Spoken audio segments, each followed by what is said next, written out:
Chers paroissiens du secteur d'Arlon, chers amis internautes, nous sommes de nouveau confinés pour raisons sanitaires. Conséquence directe, nous sommes encore frustrés de ne pouvoir nous réunir en assemblée pour vivre notre Eucharistie dominicale.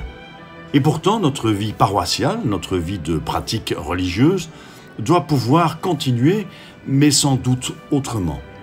Dans cet esprit, Pascal Roger, notre doyen d'Arlon, souhaite garder ce contact non seulement avec la paroisse Saint-Martin dont il est le curé, mais également avec tous les chrétiens du secteur d'Arlon.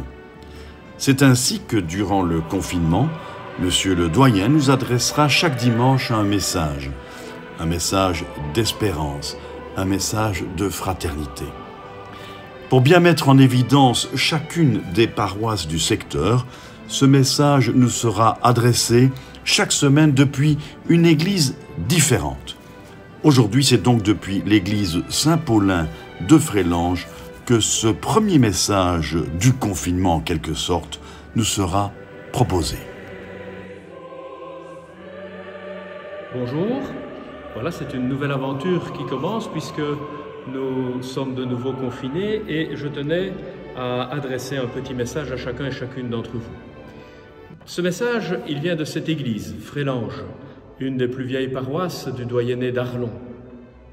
Cette église qui est déjà mentionnée dans les documents d'Hermesinde, célèbre en notre région, puisqu'elle a été confiée à l'abbaye de Marienthal au début du XIIIe siècle, et c'est son fils qui y nommera le premier curé vers le milieu du XIIIe siècle.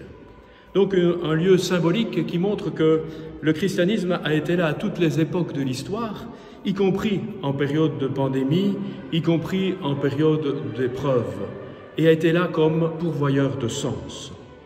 Et c'est vrai que ce confinement nous bouscule, il modifie nos modes de vie du quotidien, il change nos habitudes. Pour un certain nombre, il est marqué par la douleur, puisqu'il y a de nombreux malades, il y a des personnes qui décèdent et parfois, dans la solitude, nos pensées vont bien sûr d'abord vers elles. Parmi les réalités qui sont modifiées par ce temps du confinement, sans nul doute notre rapport au temps précisément. En effet, nous sommes habitués d'être dans un rythme effréné entre les exigences du travail, dont les pressions sont de plus en plus grandes, les exigences familiales et encore une vie de loisirs souvent bien remplie. Tout cela, tout à coup, est modifié. Et pour les uns, le temps devient trop court. Et je pense tout particulièrement au personnel soignant, débordé, qui, dans nos hôpitaux, dans les maisons de repos, court pour pouvoir apporter ce qui est nécessaire à ceux qui sont fragilisés par la maladie. Nous les portons bien sûr dans la prière. Je pense aux autres pour qui le temps, comme on le dit en Belgique, devient long.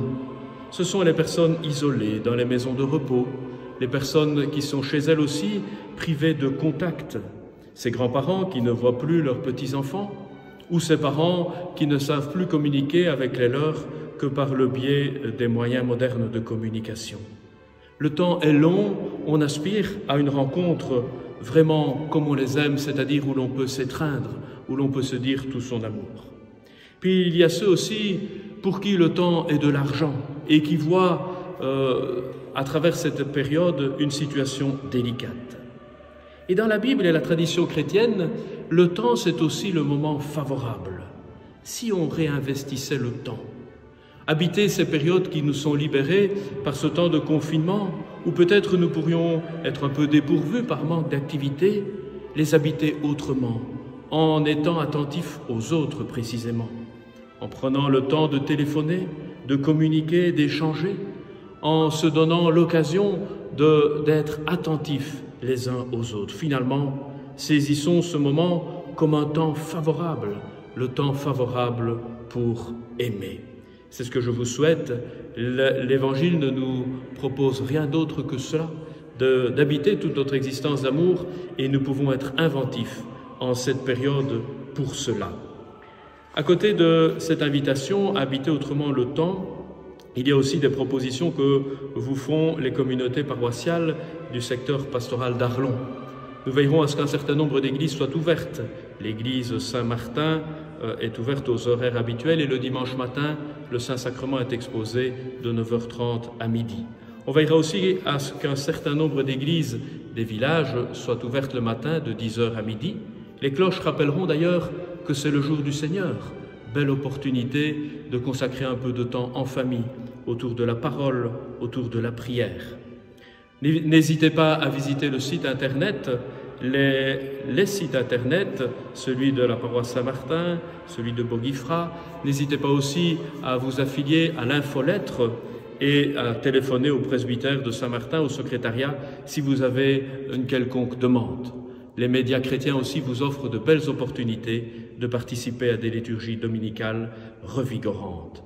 Elles n'auront pas la présence d'une communauté, mais le Seigneur est là, où ses enfants sont réunis, même en famille, même à la maison. Je vous souhaite une belle semaine.